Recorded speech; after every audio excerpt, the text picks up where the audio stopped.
Du coup, Aslam Anesokol, bonjour à tous. Moi, je suis Salsabil Gaël, donc je suis Data and AI Senior Manager chez IBM, donc particulièrement chez IBM Interactive, qui est la filiale Kansai spécifiquement d'IBM France. Donc moi, je travaille dans le domaine de l'IA et de la data science depuis 7 ans à peu près.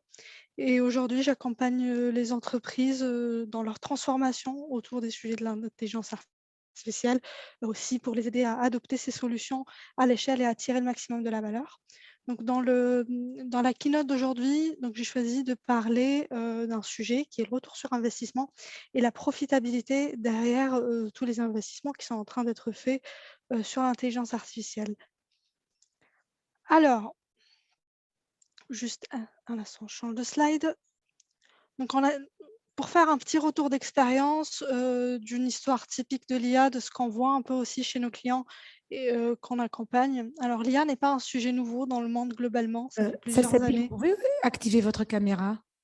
Merci. En fait, j'ai l'impression que... Alors, Oui, désolée. là c'est OK, parfait, très bien. Ok, super. Allez-y, merci. Alors, effectivement, donc comme j'ai dit, l'IA n'est pas un sujet nouveau. Donc, les clients les accompagnent depuis plusieurs années. IBM aussi est l'un des pionniers sur le sujet, sur les algorithmes et aussi les technologies autour de l'intelligence artificielle. Les clients, on va dire, quand on a commencé à parler de data science et intelligence artificielle plus en tant que métier, on a vu apparaître sous la forme qu'on voit aujourd'hui, on va dire depuis 6-7 ans à peu près. Et c'est là où les entreprises ont commencé à investir plus dans le développement de POC, de cas d'usage pour expérimenter, voir qu'est-ce que l'IA peut apporter dans ce contexte-là dans l'entreprise. Donc, on a vu émerger les structures type Data Lab, les premiers recrutements de data scientists et les premières, on va dire, expérimentations, mais qui ont toujours été isolés dans le sens où les entreprises voulaient voir si déjà ça marchait, si ça apportait de la valeur, mais du coup, ça restait un peu dans le cadre de l'expérimentation. Jusqu'à ce que, effectivement, là, ils ont compris que la technologie a commencé à maturer, que finalement, les technos qu'ils ont commencé à tester, elles marchaient, ça apportait de la valeur, et c'est là où le déclic est arrivé pour dire, maintenant, je veux expérimenter, je veux aller plus loin et je veux passer à l'échelle, donc passer à l'échelle à la fois en nombre de projets, en volume, mais aussi pour, comment dire? Pour travailler des sujets stratégiques pour apporter de la valeur. Et là, on voit 2 sortes de scénarios, qui arrivent. Soit le scénario où on se trouve, face à des blocages, que ce soit organisationnels, que ce soit finalement d'investissement où l'entreprise se dit: j'ai l'impression que c'est trop lourd, que l'effort que je dois mettre parce qu'au moment où j'ai commencé mes expérimentations, bah, mes datas n'étaient pas prêtes. On se rend compte que j'avais eu trop de données manquantes, que je devais collecter beaucoup de données, que le volume n'était pas suffisant, que la qualité n'est pas bonne, ou aussi, on se dit, finalement, l'IA, je l'ai travaillé comme un projet à côté, mais maintenant pour dire que ça devient un produit qui s'intègre à mon système d'information, le coût va être important parce que ça n'a pas été fait au début avec les normes d'industrialisation, les standards tels que les autres systèmes qui, eux, sont déjà robustes, sont déjà là avec leurs normes et standards, ont dans l'entreprise. Et c'est là, du coup, où il faut un peu un pas en arrière, on remarque, un peu une observation, un recul pour dire: «OK, qu'est-ce que je fais? Est-ce que j'investis dans cette partie-là technologique, dans les standards, mais aussi dans l'adoption? Ou est-ce que finalement j'arrête mes investissements?» Et pour ceux qui disent que je vais investir, maintenant je veux aller plus loin parce que je vois le potentiel, notamment en termes stratégiques, comment je fais? Et on voit des entreprises qui, malgré ça, ils ont un peu du mal à avancer à la vitesse qu'ils ont souhaité pour plusieurs raisons et c'est ce qu'on va essayer d'explorer aujourd'hui. Donc, juste je passe la slide suivante. Le titre de la keynote aujourd'hui est un peu when, c'est-à-dire q quand est-ce que j'arrive à tirer vraiment profit de l'IA? Mais pour répondre à cette question de when, il faut un peu parcourir les ensembles, un peu les 5 whos and whys. C'est le pourquoi, le comment, le qu'est-ce que je fais et le comment je le fais. Donc il faut qu'on traite cet ensemble de ces sujets-là pour arriver au bon moment et à savoir comment j'investis. Donc c'est un peu ce qu'on va parcourir aujourd'hui dans la présentation. Oups. Alors, dans le why, on se pose du why investir, why continuer à investir de l'argent, surtout il va y avoir plusieurs scénarios. Soit je suis une entreprise qui n'a jamais encore testé l'IA, donc est-ce que je vais sauter le pas? Si je le fais, pourquoi? Ou sinon, je suis déjà une entreprise ou une organisation ou une structure qui a déjà investi dans l'IA plusieurs années. Qu'est-ce qui fait que je vais encore continuer à investir et surtout, pourquoi? Qu'est-ce que ça va m'apporter? Je vous partage un peu dans cette slide, un constat intéressant qui était un peu comment, le panorama d'investissement technologique, il a changé avec l'arrivée du covid. D'une façon un peu surprenante, on voit que l'intelligence artificielle a eu plutôt un pic, de performance et de ratio aussi performance, rapport, on va dire, retour sur investissement et revenus avec l'arrivée du covid et ça a plutôt fait que ça s'est accéléré plutôt que l'inverse face à d'autres technologies. Pourquoi, en fait, quand on regarde les études récentes de pourquoi ça s'est passé, on voit que et on le connaît tous, le contexte du covid et de la pandémie a fait qu'on a eu des incertitudes. On a eu finalement une disruption dans tout ce qui est, par exemple, chaîne d'approvisionnement classique. On s'est retrouvé face à des pics aussi de volume, à de nouveaux modèles, à expérimenter qui étaient finalement des modèles un peu flous, des modèles pour lesquels on n'avait pas déjà des règles prédéfinies et la façon la plus rapide, on va dire, auquel les entreprises ont pensé pour pouvoir travailler dans cet environnement incertain, c'était de se retourner vers l'intelligence artificielle parce que c'est une technologie qui permet d'être quand même à la fois avec l'agilité du développement, mais aussi avec l'apprentissage qu'on est capable de faire, d'accompagner, ce changement de processus et d'accompagner cette découverte. D'où finalement cet investissement-là et c'est là où on a vu par contre aussi, non seulement un investissement dans le sens, je vais investir plus dans l'IA, mais aussi on a vu concrètement de la valeur qui est apportée. Pourquoi? Parce que l'intelligence artificielle dans ce contexte-là, elle a été, on va dire, focalisée sur les sujets les plus stratégiques et les plus prioritaires liés au business, liés au cœur de métier. C'est-à-dire c'est là, en ce moment-là, où on s'est dit: moi, ma priorité, c'est de sauver mon business. Mes chaînes d'approvisionnement ne fonctionnent plus. Les magasins, par exemple, la vente physique n'est pas le premier canal. J'ai besoin d'investir plus dans la vente online. Mais du coup, ils ont réfléchi à l'intelligence artificielle plutôt comme un levier d'accélération lié finalement et en lien très étroit avec la stratégie et la vision business globale de l'entreprise. Et c'est là où finalement on voit le ratio apport de valeur s'améliorer grandement. Donc juste, je change la slide. Donc, un peu dans la même logique, on a parlé tout à l'heure aussi dans la première slide de l'AI Journey des différentes phases dans lesquelles les différentes entreprises finalement ou organismes qui travaillent l'IA vont se retrouver dans ce cycle de vie, on va dire, d'adoption de l'IA. Donc il y a ceux finalement qui viennent de commencer, donc c'est un peu ce qu'on voit dans la slide des not considering. Il y a ceux qui sont en train d'évaluer la valeur, il y a ceux qui sont déjà en train d'expérimenter à travers les pilotes, et il y a ceux qui ont atteint, on va dire, le Graal du passage à l'échelle, où maintenant ça devient le sujet qui apporte de la valeur à l'entreprise, c'est là où on passe à l'échelle. On voit un peu qu'effectivement, en répartition à travers les années, aujourd'hui, on voit que le marché, et le marché international essentiellement, est plus mature. On a un minimum de 50%, voire plus si on fait la somme, 56% d'entreprises qui ont déjà des pilotes, qui ont déjà expérimenté. Très peu aujourd'hui, moins de 5% des entreprises à l'échelle internationale ne considèrent pas l'IA, pas du tout, c'est-à-dire n'ont même pas expérimenté. Par contre, ce qu'on voit, même si statistiquement la portion de l'adoption de l'IA dans le sens expérimentation et réalisation de pilotes a augmenté, on voit que le petit ratio là d'opérationnalisation reste quand même faible, même si on a donc d'où le discours que je viens la preuve qu'on a vue dans la slide suivante, c'est qu'on a quand même doublé, on est passé de 5 à peu près plus 40% à 9% après le Covid, mais quand même, ça reste un ratio faible. Donc, on se retrouve à plus de 90 d'entreprises aujourd'hui, 90% d'entreprises qui se disent: «J'ai toujours du mal à passer ce cap-là d'industrialisation et pourquoi?» Et aussi quand on regarde, donc ça, c'est des études que vous pourrez aussi consulter, ils sont accessibles publiquement si vous voulez voir des chiffres. IBM aussi publie, très souvent ces chiffres-là en interviewant nos plus grands clients.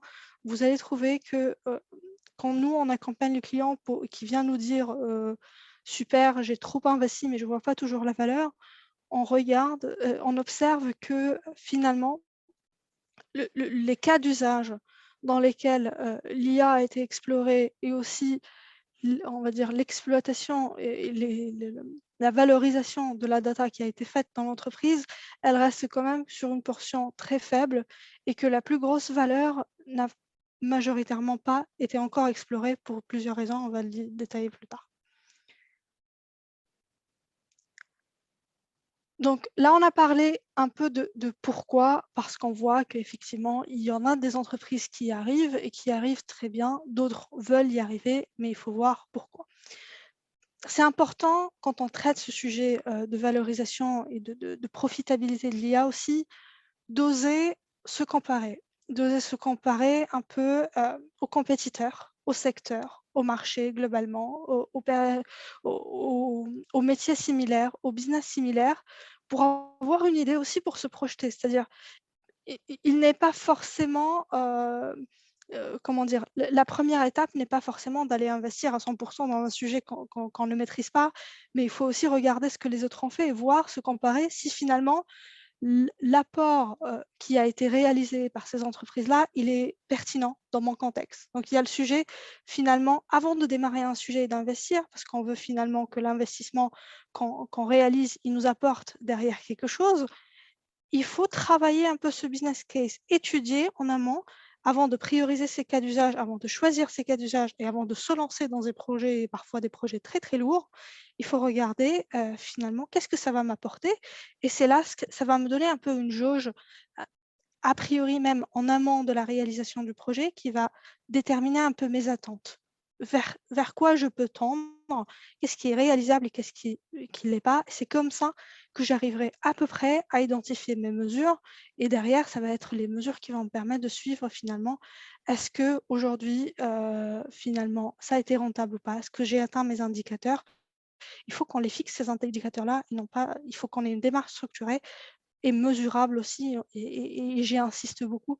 La mesure est très importante pour apporter finalement, du vrai gain derrière de l'IA et le gain, il peut être sous plusieurs formes. Ça peut être du gain dans le sens créer un nouveau revenu, augmenter son revenu. Ça peut être tout simplement en améliorant les fonctions qui existent déjà, en améliorant, pour être plus efficace, on va parler d'efficacité opérationnelle, mais aussi on va parler de performance économique. Donc l'IA est là aussi pour accompagner ces leviers-là. Ça peut être aussi sur la réduction des coûts. Donc finalement, je vais améliorer, dans le sens efficacité opérationnelle, performance économique globalement. Je vais réduire mes coûts d'approvisionnement, je vais aussi automatiser, énormément. Je vais réduire des tâches récurrentes, je vais prédire, je vais anticiper, je vais prédire des pannes, je vais agir en amont. C'est tout cet ensemble-là, d'ensemble de possibilités qui sont aujourd'hui, offertes par nous, par l'IA, qui apportent finalement les bénéfices, qu'on réalise quand l'IA est réellement adoptée et aussi adoptée, infusée, on va dire. On va parler d'infuser l'IA dans l'entreprise pour qu'elle soit vraiment, adoptée et qu'elle apporte de la valeur. Donc, des exemples, si on considère un peu les top achievers, donc ceux qui sont arrivés un peu à cette phase, d'IA à l'échelle aujourd'hui, sur quoi ils travaillent? Où est-ce qu'ils travaillent? Bon, on voit aujourd'hui que déjà la maturité dans les secteurs n'est pas la même. On voit par exemple que les clients plus à fibre technologique par construction. Et par exemple, les clients de télécommunications, les clients retail aujourd'hui, ils ont rattrapé le retard. Pourquoi? Simplement parce que dans le Covid, tout ce qui est finalement canaux en ligne, ils sont multipliés, ce qui fait qu'aujourd'hui, ils se rattrapent un peu plus. Pareil, tout ce qui est autour du voyage globalement, ça s'est digitalisé. On a un lien très étroit du coup derrière avec la digitalisation et l'adoption de l'intelligence artificielle. Ça va de pair aujourd'hui. On voit que c'est un peu les industries qui investissent, on va dire le plus et qui ont aujourd'hui franchi ce cap-là. Les cas d'usage aussi, on retrouve beaucoup autour du marketing, beaucoup du coup liés avec l'IT. Pourquoi? Toujours avec la réduction du coût, mais pas que. Il y a aussi l'adoption des nouvelles technologies, l'adoption du cloud, elle favorise l'usage de l'IA, tout ce qui est aujourd'hui aussi autour de la data, les data platforms, ça permet d'avoir une base solide pour travailler finalement avec un socle technologique, pour travailler les cas d'usage de l'IA globalement.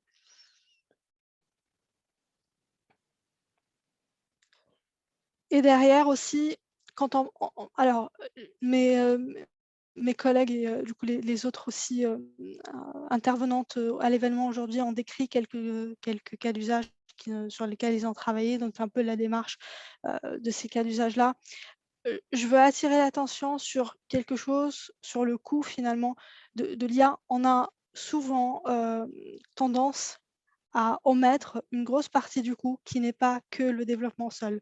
C'est-à-dire quand on va mesurer, le coût qu'une IA a fait derrière a coûté et derrière mesurer l'impact et son apport, il y a le coût certes d'initialisation qui va nous donner une baseline, c'est-à-dire le coût du projet, de sa mise en place et de son développement. L'IA, quand elle va être entraînée, mon premier algorithme, il va me donner des premiers résultats. Donc, on voit par exemple des indicateurs de performance de mes premiers entraînements, de mes premières expérimentations. Sauf qu'il ne faut pas oublier que l'intelligence artificielle est un produit vivant qui est là pour continuer à vivre, qui va s'améliorer et aussi qui va pouvoir qui est possible de régresser. Il va être soumis à des biais, que ce soit des biais d'entraînement. La data aussi, elle peut changer de comportement. Donc, mon produit, donc mon intelligence artificielle, quand je vais la déployer, par exemple, en production, ce n'est pas un produit que je vais laisser vivre seul, sans aucune supervision, parce que les observations sur lesquelles et son contexte général, il risque de mouvoir. Et c'est aussi l'intérêt de pourquoi je mets une intelligence artificielle plutôt qu'un moteur de règles. Mais du coup, il faut prévoir aussi les coûts de cette amélioration. Il faut prévoir aussi tout ce qui est réentraînement de modèles, tout ce qui est supervision d'un modèle, monitoring. Il faut aussi ne pas oublier que l'amélioration continue n'est pas qu'un effort technique. Il y a aussi majoritairement d'ailleurs et pas que, en complément, un effort métier. Il doit y avoir un peu de l'explicabilité sur les résultats. Il faut continuer à labelliser les données, il faut continuer à regarder, à confronter les entraînements, mais plus avec un regard métier, parce que c'est ça qui va faire que l'IA finalement, elle est pertinente, mais pertinente par rapport à son usage. Il faut considérer ces ensembles de coûts-là dans un projet d'intelligence artificielle et non pas que le coût technique. Après, vous voyez un peu sur cette slide-là, un peu un panorama des coûts qu'on engendre quand on développe l'intelligence artificielle, que ce soit on développe ou on l'exploite. Il y a aussi la phase du run, du coup, comme je viens de le mentionner. Il ne faut pas également, donc, donc j'ai mes training costs et j'ai mes running costs et mes modèles. Il ne faut pas aussi oublier que derrière, mon besoin métier aussi, il faut que je le travaille. Il faut que pour que finalement ce produit que j'ai développé, il soit utilisable, il y a une phase d'adoption qu'il faut également prévoir. C'est-à-dire, je dois préparer mes utilisateurs à adopter ce produit. Il va pas comment j'ai bien apprécié, la petite, anecdote qui a été racontée par l'intervenante, précédente, sur la start-up, du diagnostic un peu, du diagnostic sur les images radio, quand elle a dit que les médecins, au début, quand ils leur ont mis en place la solution, ils voulaient même pas écouter, ils voulaient même pas l'utiliser. Par contre, quand ils ont changé leur approche, business pour dire: «Je vais plutôt présenter le produit, vulgariser ce que c'est l'IA, montrer que c'est ce que ça apporte, acculturer», c'est là où ils vont commencer à écouter, c'est là où ils vont commencer à percevoir l'intelligence artificielle différemment et ça devient plutôt un accompagnant au processus, plutôt comme un accélérateur finalement et un outil qui est là, qui va m'aider et non pas une boîte noire. On voit que les métiers, souvent, ça arrive majoritairement, quand on leur met en produit pour leur dire: «Voici cette IA-là, elle va finalement traiter vos mails, elle va clore les incidents IT, elle va prédire les tâches». Généralement, on a un blocage, qui arrive pour dire finalement: «Elle est là pour faire la tâche sur laquelle moi je suis expert», le déclic passe pas.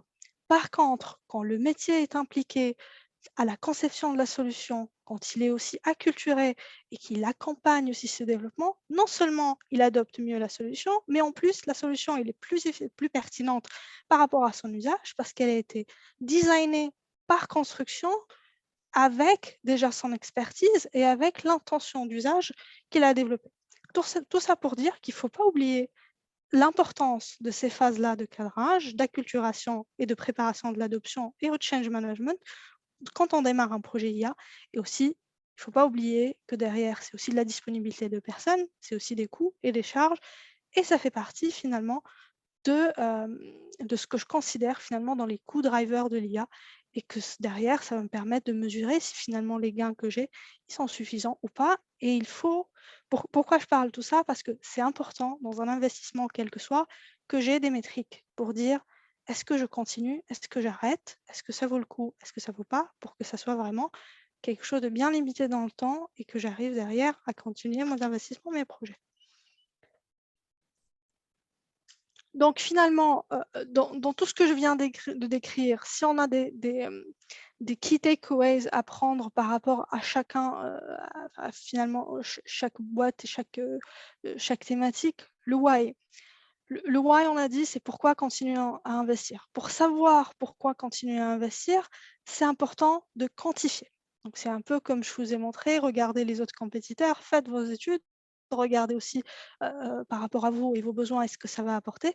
Quantifiez le return d'investissement et testez-le aussi, pourquoi pas, à travers un programme d'IA, à travers des petits pilotes, bien dimensionnés dans le temps et limité, pour savoir finalement qu'est-ce que ça va m'apporter. Le what, c'est important aussi à travers la quantification qu'on a fait, mais aussi à travers, la partie métier, de prioriser et prioriser pas que par rapport à une roadmap technique. Il ne faut pas que ça soit un produit isolé, il faut qu'on priorise aussi par rapport aux besoins métiers et j'insiste beaucoup sur l'aspect fonctionnel et métier est très important. Et aussi, quand je dis priorisation métier, il faut que ça soit aligné avec la vision et la stratégie d'entreprise pour que ça soit finalement inscrit dans cette roadmap-là et qu'on retrouve derrière le bon sponsorship pour porter ces sujets-là et les driver. Le where, c'est où est-ce que je vais travailler l'IA dans finalement quel cas d'usage, dans quelle fonction, dans quel processus de mon entreprise j'ai besoin d'optimiser. Et il faut toujours réfléchir par rapport à l'amélioration de mes processus dans le sens large et essayer à travers tout ça d'identifier ce que l'IA peut m'apporter. Et c'est ces cas d'usage-là, du coup, derrière que je vais prioriser en fonction du return sur investissement que je veux avoir. Et finalement, ne pas oublier qu'il faut mesurer et le faire en amont, en cours et a posteriori et le faire en continu. C'est-à-dire il faut qu'on définisse ces KPI-là et que c'est cette mesure qui me permet de bien tracer, et suivre, finalement, mon projet et sa performance et l'apport que ça m'apporte. Donc ça, c'était un peu le pourquoi et sur quoi je dois me focaliser. Mais derrière tout ça, il faut bien, travailler la méthode. Il y a des méthodes qui sont faites pour. Nous, chez IBM, on a notre méthode AI at Scale qu'on travaille, qui un peu liste l'ensemble des dimensions, sur lesquelles on travaille avec les clients. Ça va se décliner derrière en chantier, en activité, mais aussi en travaux spécifiques. Il ne faut pas oublier que l'IA n'est pas une seule, dans un coin, mais fait partie d'un écosystème. Et une stratégie IA, réussie, qui arrive à l'adoption, c'est aussi l'alignement de ces ensembles de dimensions. Il faut que je travaille mes compétences en entreprise. Il faut que finalement, que j'ai une culture d'entreprise, donc la dimension acculturation. Le change management est important. Il ne faut pas oublier aussi le volet technologique, Il faut que mon système d'information il soit préparé, que j'ai la capacité de travailler ces outils-là, que mes data scientists trouvent les outils pour expérimenter, que j'ai un peu l'agilité de l'usage de nouvelles librairies, de nouvelles technologies pour pouvoir tester et développer cette IA-là, qu'elle soit aussi robuste. Mais derrière, il faut que je sois agile dans les développements, mais aussi que je sois fiable pour l'exploitation et la mise en production. Donc, ma plateforme technologique, elle doit être capable de mettre en production l'IA et de la porter avec les mêmes indicateurs. On va parler beaucoup de SLO et de SLA comme dans les projets software, donc tout ce qui est les Service Level Agreements. Si j'ai un système critique, par exemple, qui doit être disponible 24/7, sur lequel je ne m'autorise pas une panne et que c'est vraiment l'interface de mon entreprise ou mon système client, je ne peux pas me permettre d'y rajouter une IA qui, elle risque de tomber en panne toutes les 2 heures. Il faut qu'elle arrive au même niveau de robustesse que ces systèmes-là. Et ce travail-là, il passe aussi par les niveaux technologiques, il passe aussi par tout ce qui est les opérations. On parle beaucoup du DevOps, du ModelOps, du DevSecOps. C'est aussi, il y a des parties nouvelles qu'on rajoute à l'IA. Il ne faut pas oublier tous les volets aussi de transparence, d'éthique, de monitoring, de biais aussi. Quand on met dès la conception de la solution, ça doit en faire partie. Il y a aussi, là j'ai parlé de technologie, j'ai parlé de compétences, il ne faut pas oublier aussi qu'il y a une gouvernance dans l'entreprise, de nouveaux rôles qui apparaissent. Il faut qu'on ait bien ces rôles identifiés, qu'on ait bien les porteurs des différents sujets, les sponsors des différents sujets, les différents interlocuteurs, leurs différents rôles. Une IA exploitée, ça se traduit aussi dans un modèle de responsabilité d'exploitation avec ses niveaux de support, le qui fait quoi, à quel moment, comment ça interagit. Et ça se traduit aussi avec du coup ce modèle opérationnel à mettre en place pour que l'IA devienne robuste et pour qu'on arrive à réussir le passage à l'échelle et tirer ce maximum de profils. Et on en a encore beaucoup à tirer. Les technologies, elles vont encore dans ce sens. Donc, il faut bien que ces bases-là soient travaillées pour que la démarche soit structurée. Merci à tous. Et est-ce que vous avez des questions ?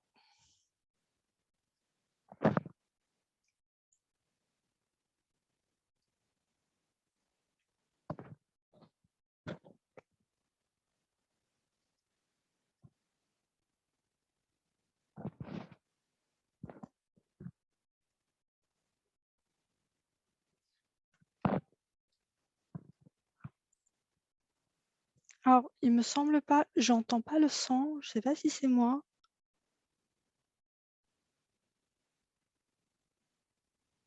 En fait, j'ai pas du tout de son.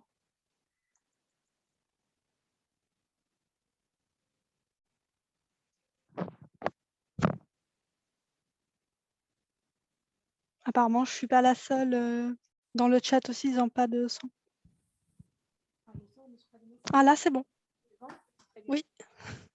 Merci pour cette excellente contribution. Moi, ma question, elle est toute simple. Je m'intéresse essentiellement à la quantification de l'apport, de la valeur ajoutée de justement l'introduction de l'intelligence artificielle dans le cadre d'une entreprise, comme vous l'avez d'ailleurs souligné.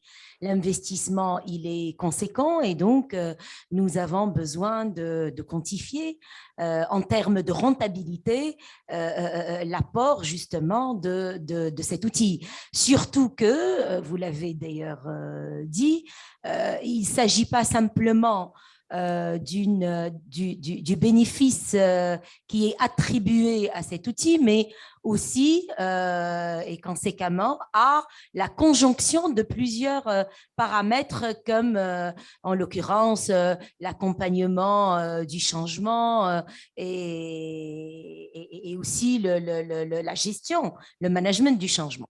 Donc voilà, est-ce que vous avez une idée sur justement les indicateurs qui peuvent nous permettre de mesurer à sa juste valeur la contribution de cet outil dans la performance globale de l'entreprise? Merci.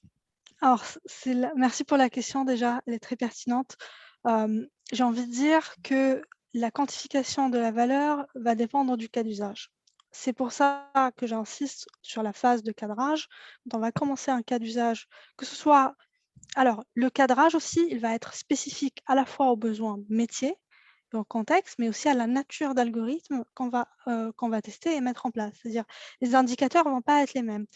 Et pareil, il faut travailler aussi la notion du ROI, qui est aussi, elle, purement métier. Et c'est important aussi de le structurer, c'est-à-dire avant de démarrer un projet IA, il faut qu'on prenne le temps avec le métier de définir déjà mon périmètre, de tester aussi certaines hypothèses de faisabilité, de qu'est-ce que je fais, est-ce que mes données sont suffisamment prêtes, etc. Et aussi de déterminer finalement qu'est-ce que lui, il veut finalement atteindre comme retour sur investissement. Si c'est de l'automatisation, par exemple, alors là, si je réfléchis à un cas d'usage vite fait sur lequel, par exemple, je travaille récemment, un service de gestion d'incidents. Ils reçoivent beaucoup de tickets qui sont finalement des faux tickets. Donc, c'est juste, finalement, il n'y a pas d'action réelle, il n'y a pas un incident réel. Donc, finalement, ils ouvrent le ticket. Quand l'équipe de production récupère ce ticket-là, ils vont le traiter, sauf que c'est une perte de temps parce qu'à chaque fois qu'ils ouvrent le ticket, ils se rendent compte que c'est un faux ticket. Et à chaque fois que, du coup, ces opérateurs, ils travaillent sur un ticket, c'est un coût. Donc, eux, leur objectif, quand on a cadré ce sujet-là, c'est de dire, je veux éviter que mes opérateurs ouvrent les tickets. Finalement, je veux que des tickets ne soient pas ouverts, tout simplement. Donc là, on aurait pu penser que finalement, le ROI et du coup les métriques de performance qu'on suivra, donc l'idée c'est de construire un petit modèle de classification qui dit que le ticket est pertinent ou pas pertinent et que si l'algorithme il dit que le ticket n'est pas pertinent, on le filtre. Donc on aurait pu penser que le seul indicateur à regarder pour la performance du modèle, c'est le taux de précision et donc aussi le taux on va dire, de filtration, de détection des non pertinents. Sauf qu'il y a un indicateur aussi important à prendre en compte, c'est que un ticket, un faux positif, c'est-à-dire un faux non pertinent, donc un utilisateur qui ouvre un ticket et qui se voit fermer son ticket par une IA alors que lui, c'était un ticket important, ça a un gros impact sur la qualité de service. C'est-à-dire, même si mon IA, en termes d'automatisation, elle a apporté un très bon ratio, c'est-à-dire l'IA, on va dire, elle arrive à fermer 80% des tickets. Sauf que il arrive 10 sur, on va dire, 7% des tickets, elle a 7% de faux positifs, par exemple, et 80% de vrais non pertinents. J'abstrais un peu les autres indicateurs. Même si les 80% sont très, très bons. Sauf que le 7%, c'est un peu une épine parce que ça a un impact sur la qualité de service et ça la dégrade. Donc finalement, c'est là où il faut travailler avec le métier pour dire qu'est-ce que pour vous, dans la qualité de service, c'est un seuil à ne pas franchir et qu'est-ce que vous acceptez par contre comme amélioration dans finalement le filtration. Et c'est là où ils vont se dire, bon, bah, finalement, le 80%, nous, même 60%, ça nous suffit parce que c'est déjà de l'automatisation, c'est déjà un gain de temps. Par contre, attention, les faux positifs qui ont un impact sur la qualité de service, attention, là, c'est discriminatoire. Si vous n'arrivez pas à avoir moins de 3%, on n'accepte pas la solution. Il faut avoir cette réflexion-là. Après, dans les métriques, effectivement, il va y avoir les métriques métiers de quantification, il va y aussi avoir les métriques techniques. Donc, elles vont suivre par rapport à l'algorithme, etc. Et derrière aussi, il ne faut pas oublier toute la dimension financière que, pareil, on essaye d'estimer avant le démarrage d'un projet, un peu un chiffrage de l'ensemble des parties prenantes qui vont réagir, voir mon coût, mon ratio, mon gain derrière, est-ce que ça colle pas, et c'est là où on décide, on y va ou on ne va pas. Et il ne faut pas aussi, avant de finir pour répondre à votre question, il faut aussi se permettre d'expérimenter, c'est-à-dire je définis un périmètre, je le réduis, je fais un peu mon périmètre de test pour tester la solution, parce que parfois il est difficile d'avoir juste avec des hypothèses un peu la quantification de ces indicateurs. Je me permets d'expérimenter, mais il faut bien faire attention qu'il faut que je size dans le temps et dans le périmètre. Voici ce que je veux faire et ça va me permettre d'extrapoler les hypothèses. Et après, derrière, on se permet de prendre la décision, on avance ou on n'avance pas, mais on itère petit à petit. Merci. Voilà, il y a 2 questions. Voilà, allez-y.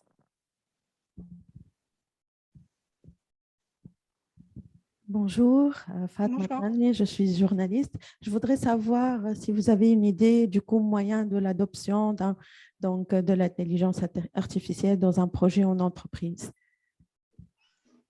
Alors, Est-ce qu'en fait l'adoption de l'IA elle est toujours coûteuse pour les entreprises, par exemple pour les entreprises tunisiennes? Est-ce qu'il y a aussi des secteurs où l'adoption de l'IA coûte beaucoup moins? Voilà, en fait, il y a certains algorithmes qui sont gratuits ou voilà, en fait, la différence. Alors, l'adoption, elle va passer sur 2 niveaux. Déjà, l'adoption est plus facile si on a une culture d'entreprise. C'est-à-dire si déjà on a travaillé dans le sens large de la culturation, ça n'a pas à être coûteux.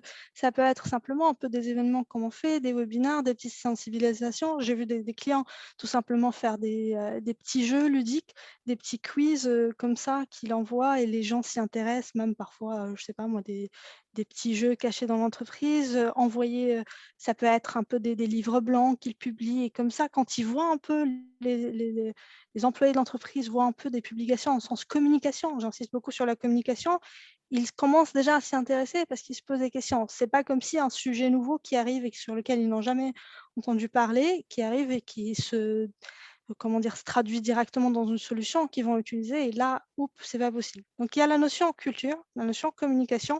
Plus on a une culture d'entreprise, mieux l'adoption sera facile parce que ils connaissent un peu le sujet, ils ne le découvrent pas et ils savent qu'il y a potentiellement un usage possible dans leur périmètre, du coup, sur leurs activités. Après, l'adoption et le change management se fait aussi sur le cas d'usage, sur le projet lui-même et sur la solution en elle-même. Et c'est là où ça va dépendre. Est-ce que ma solution, à qui elle s'adresse? Qui est-ce que ça va impacter? Est-ce que je vais la mettre dans les mains des utilisateurs finaux?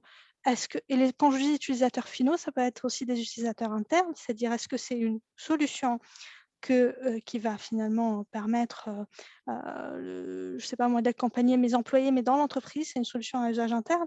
Ou est-ce que c'est une solution, un service que je vais mettre, par exemple, dans un site web d'e-commerce, et cetera? On voit les bannières publicitaires, on voit la recommandation avec tous les algorithmes de recommandation, et cetera. Ça aussi, ça se prépare. Il ne faut pas que ça soit une rupture, il faut que ça soit intégré aussi, dans l'expérience utilisateur, dans le sens large. Et après, nous, on a un peu des méthodes, c'est un peu une checklist, on va dire, qu'il faut suivre. Il faut juste avoir en tête, quand on démarre un projet, que ces tâches-là, il faut par exemple, un truc, rien le plus simple auquel on pense, c'est qu'on invite quand même, quand on cadre un projet, quelques personnes qui peuvent être utilisatrices finales du produit pour qu'elles soient au courant, avant même qu'on ait décidé de développer le Merci projet. beaucoup.